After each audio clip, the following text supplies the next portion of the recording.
Esse conteúdo integra as ações da edição 2020 do Programa Vocacional da Secretaria Municipal de Cultura em parceria com a Secretaria Municipal de Educação de São Paulo. Eu sou Valéria Rocha, artista orientadora de teatro da Sul 4. Curiosidade. Para de ser curiosa, menina. A curiosidade matou o gato. Quantas vezes você já ouviu isso? Talvez você nem se lembre da quantidade de vezes que ouviu quando era criança. Mas talvez, em algum lugar dentro de você, aquele bichinho chamado curiosidade tenha se encolhido de medo depois de tantas ameaças.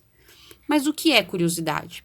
A curiosidade é o desejo de conhecer ou experimentar algo novo, vontade de aprender, de pesquisar.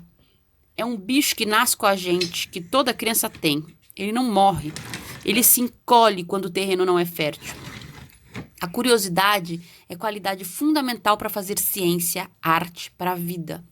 A falta de curiosidade pode nos deixar acomodados. A falta de curiosidade pode nos fazer aceitar falsas verdades ou simplesmente verdades que não nos cabem. Como uma roupa herdada de um parente, uma roupa que aperta e tem uma cor que odiamos, mas seguimos usando. Esse nosso segundo encontro é um chamado para exercitarmos nossa curiosidade, deixá-la acordada. Assim, vamos em busca de responder nossa pergunta matriz. Como fazer arte com a história? Como fazer arte com as histórias? Eu resolvi começar minha busca conversando com artistas que criaram espetáculos que dialogam com minha pergunta. Então, essa semana eu conversei com o Coletivo Kizumba, grupo do qual fui cofundadora e participei durante 10 anos. Eu te convido a ser curioso e ouvir essa entrevista e recolher dela respostas e perguntas. Escute a experiência do Coletivo Kizumba e reflita o que eles e elas falaram que você pode usar como procedimento de criação. Eu faço aqui o meu recorte. O que me chamou mais atenção na entrevista é o questionamento: o que é um material histórico? Então, eu caminhei pela minha casa à procura de materiais históricos. Um livro, uma foto, um bilhete, uma música, um desenho, um objeto que me lembra algo. O que eu tenho em casa que é material histórico? Qual a coisa mais velha que eu tenho em casa? E a mais nova? E eu queria te convidar para que você faça o mesmo exercício que eu. Caminhe pela sua casa tentando identificar o que é material histórico. Seja material sobre a história da humanidade, seja material histórico sobre a sua família, seja material histórico sobre você. Procure identificar a coisa mais antiga que você tem dentro de casa. E depois procure a coisa mais recente e registre a história.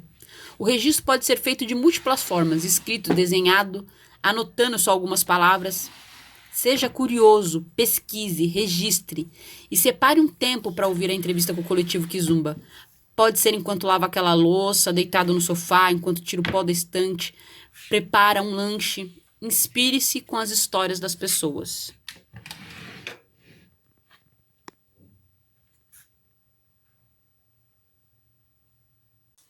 Então agora eu queria contar para você a história da última coisa que entrou aqui em casa. A última coisa que entrou aqui em casa mesmo foi uma máscara. Eu poderia contar para você a história dessa máscara, mas eu queria contar a história, então, da penúltima coisa que entrou aqui em casa, que não é uma coisa, na verdade.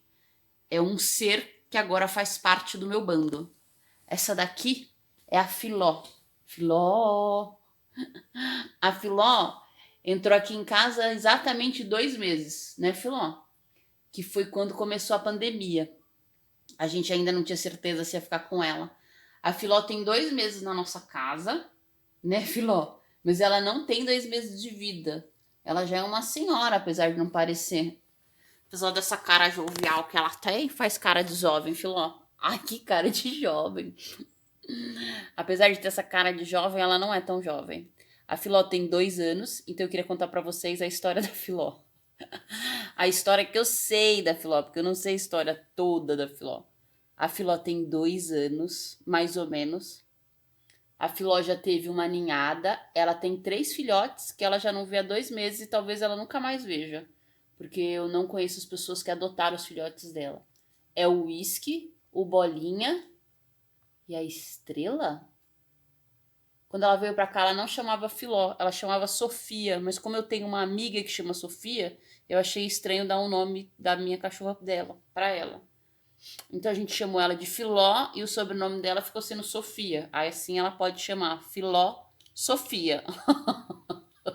Não quer que eu conte essa história? Vou ficar quieta. Posso contar só mais um pouquinho? A gente achou ela num grupo de adoção no Facebook, que ela tinha sido tirada de um lar abusivo, onde batiam nela e nos filhotes. E agora ela tá aqui com a gente, né? Dá tchau, Filó.